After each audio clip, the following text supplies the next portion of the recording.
Hello friends, this is the first video lecture of Partnership Law series. So we will be discussing the Indian Partnership Act 1932. So now what is partnership? So partnership is given in section 4. So in section 4 it is given, partnership is the relation between persons who have agreed to share the profits of a business carried on by all or any of them acting for all. So this is very important. So the important essentials are given in the definition only. So firstly it says कि partnership क्या है, वो relation between persons है जिन्होंने एक agreement किया है, who have agreed to share the profits, और एक बिजनेस करना है कैरी उनको, which is carried by all or any of them acting for all. तो एक म्यूचुअल एजेंसी भी है कि one person can act for on behalf of the another person. तो यही आपके एसेंशियल्स ऑफ पार्टनरशिप में है कि there should be relation between person, it should be a result of an agreement, that they should organize to carry a business, they should agree to share the profit, and there must be a mutual agency. This is the most essential part of the partnership. Now if we see firstly that first essential is what, that there must be relation between person. तो partnership जो होता है ये एक contract या agreement नहीं है, but partnership arises out of a contract और एग्रीमेंट. और इसमें मिनिमम पार्टनरशिप कॉन्स्टिट्यूट करने के लिए दो लोग होने चाहिए. वो नेचुरल या आर्टिफिशियल पर्सन हो सकते हैं. तो जैसे एक इंडिविजुअल जो है वो एक कंपनी के साथ पार्टनरशिप फॉर्म कर सकता है, एक इंडिविजुअल लेकिन पार्टनरशिप फर्म के साथ पार्टनरशिप नहीं कॉन्स्टिट्यूट कर सकता, क्योंकि partnership firm is not an artificial legal person. तो दो लोग होने चाहिए मिनिमम, या तो वो नेचुरल हो या वो artificial legal person in eye of law हो. Now the second essential is that there must be an agreement. So this is very important. The agreement can be written, oral, or even the conduct of a party can determine the existence of an agreement. तो अगर दो लोग आपस में ऐसा conduct करते हैं कि जैसा लगे कि ये पार्टनर्स हैं, तो even if there is no agreement, it will be considered that there is an agreement by conduct. And also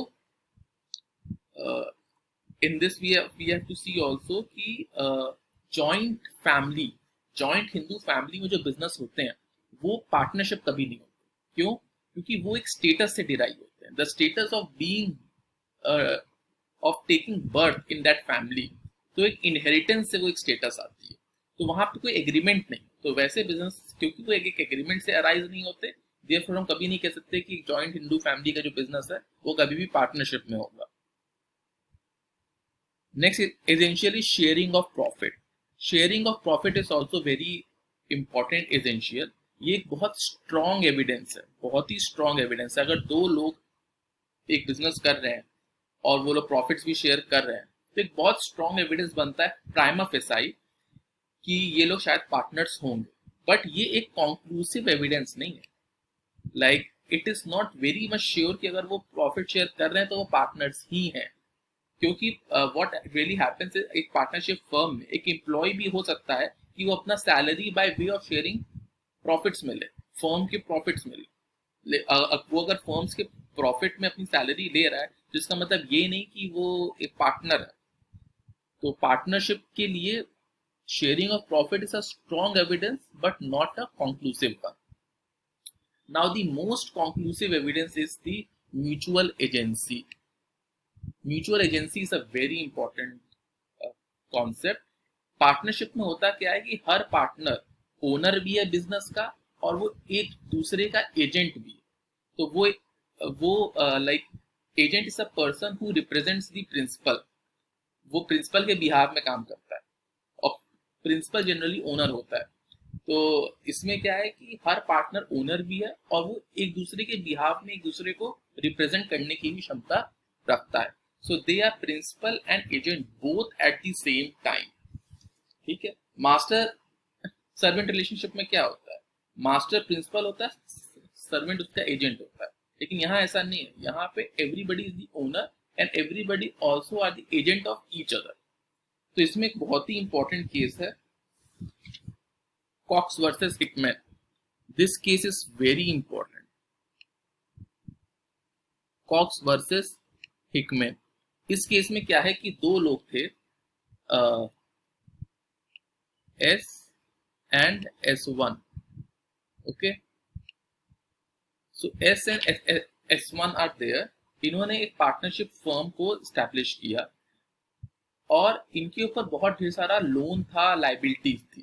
तो इनके जो वो थे creditors, they were a lot. तो इन्होंने सारे क्रेडिटर्स के साथ एक एग्रीमेंट किया कि आप हमारा बिजनेस मैनेज कीजिए और जो प्रॉफिट्स आएगा उससे आपने जो हमें लोन दिया है वो आप मीट आउट कर लीजिए. तो उन क्रेडिटर्स ने ग्रुप बनाया और उनमें से कुछ क्रेडिटर्स बने ट्रस्टीज जो कि बिजनेस मैनेज करने लग गए. So Cox was this person, Cox was one of the creditor. तो इसने क्या किया कि क्या नाम है, ये बिजनेस में एक्टिवली मैनेज नहीं करता था. तो जो बाकी के जो ट्रस्टीज थे उन्होंने हिकमैन के साथ एक कॉन्ट्रैक्ट किया था regarding some purchase of goods, जो कि उन्होंने पेमेंट नहीं करी थी. तो हिकमैन ने सबके अगेंस्ट सूट फाइल कर दी इंक्लूडिंग कॉक्स कि he was also there as a partner and managing the business. तो इनका कॉक्स का प्ली ये था कि ये लोग कभी पार्टनर थे ही नहीं. ये इन लोगों ने तो ये लोग खुद ही S&S के क्रेडिटर्स थे और ये अपना लोन मीट आउट करने के लिए बिजनेस को मैनेज कर रहे थे. तो कोर्ट ने ये कहा कि अगर प्राइमा फेसाई देखा जाए, जो भी एग्रीमेंट्स हुए हैं, जो भी एग्रीमेंट S1 और कॉक्स के बीच में हुए थे या जो क्रेडिटर्स के बीच में हुए थे, उससे ये साफ समझ में आता है कि relationship was never of partners. Even though they were managing the business, even though they were sharing the profit, but then also there was never a relationship of partners between them. There was always a relationship of debtor and creditor. They were the creditors and they were the debtors. और इन्होंने जो agreement किया था business करने का, so the Cox was only an agent. Principal S और S1 ही थे, business ownership इन्हीं का था. ये लोग सिर्फ मैनेज कर रहे थे एज एन एजेंट. तो there was never a relationship और there was no mutual agency. Mutual partnership के लिए म्यूचुअल एजेंसी होना बहुत इंपॉर्टेंट है. क्यों?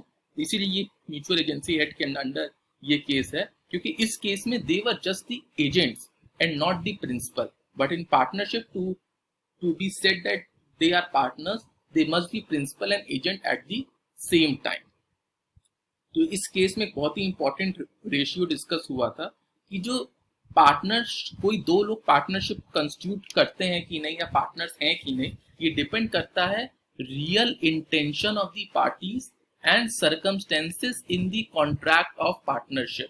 तो जो पार्टनरशिप डीड है उसे पूरा पढ़ने के बाद क्या ये समझ में आता है कि इनका रियल इंटेंशन एक पार्टनर्स बनने का था? अगर ये समझ में आता है और इवन तो पार्टनरशिप डीड में लिखा हुआ है कि ये पार्टनर्स नहीं है, then also they will be considered as partners, अगर रियल इंटेंशन इनका पार्टनर्स का था.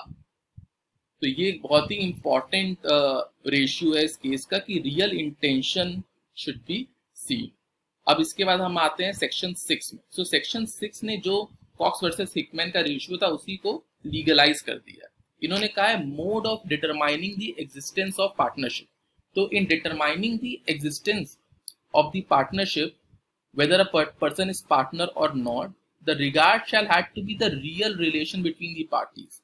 और शेयरिंग ऑफ प्रॉफिट्स जो है, कोई भी एक जॉइंट ओनरशिप का, वो पार्टनरशिप नहीं वो करता है कॉन्स्टिट्यूट.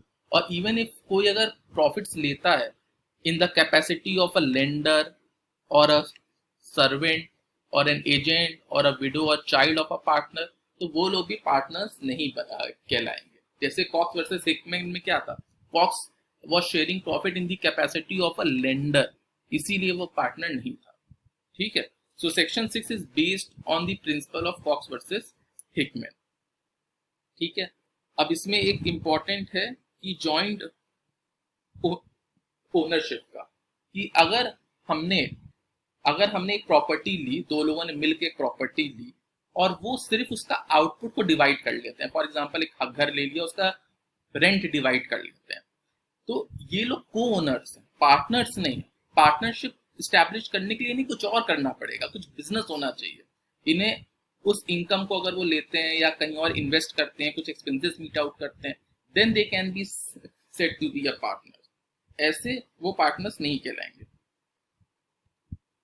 तो अगर दो लोग हैं जिन्होंने एक हाउस लिया है और रेंट इक्वली डिवाइड करते हैं, तो वो पार्टनर्स नहीं है, और इवन दो वो रिपेयर्स भी पे कर रहे हैं हो, ठीक है। बट अगर वो कुछ समथिंग कुछ और करते हैं जिससे ये समझ में आए कि they are establishing a business, then only they will be considered as partners. तो ये को ओनरशिप, जॉइंट ओनरशिप और पार्टनरशिप में जो डिफरेंस है ये बता रहा है कि co-owners are not always partners, ठीक है। Now we go to the lender of money इन सब में। सो एक केस है इसमें, Mollwo March. This is a very important case, Mollwo March versus Court of Wards. इसमें एक ब्रिटिश कंपनी थी जिसने एक हिंदू राजा से बहुत सारा लोन ले रखा था। बाद में वो जो हिंदू राजा था वो बिजनेस को मैनेज करने लग गया था, उस कंपनी ने एक्सटेंसिव पावर दे दी थी और उसने बिजनेस को मैनेज किया और वो प्रॉफिट्स में शेयर कर रहा था। तो सिमिलरली एक थर्ड पार्टी के साथ उन्होंने एक एग्रीमेंट किया था फॉर परचेज ऑफ गुड्स और वो पूरा नहीं कर पाए थे, तो थर्ड पार्टी ने राजा को भी सूट फाइल कर दिया था रिकवरी के लिए।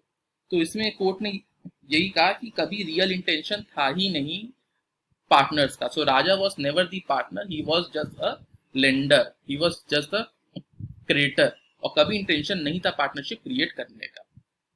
सिमिलरली कोई अगर सर्वेंट या एजेंट है जो अपना रिम्यूनरेशन जो है वो पार्टनरशिप में प्रॉफिट्स के थ्रू लेता है, तो उसको भी क्या नाम है, हम पार्टनर नहीं कहेंगे। तो इस केस में अब्दुल लतीफ वर्सेस गोपेश्वर में जो पर्सन था वो पूरा बिजनेस मैनेज करता था, बट वो कभी भी एग्रीमेंट पढ़ने से ये नहीं समझ में आता था कि उसको एक पार्टनर का स्टेटस दिया गया।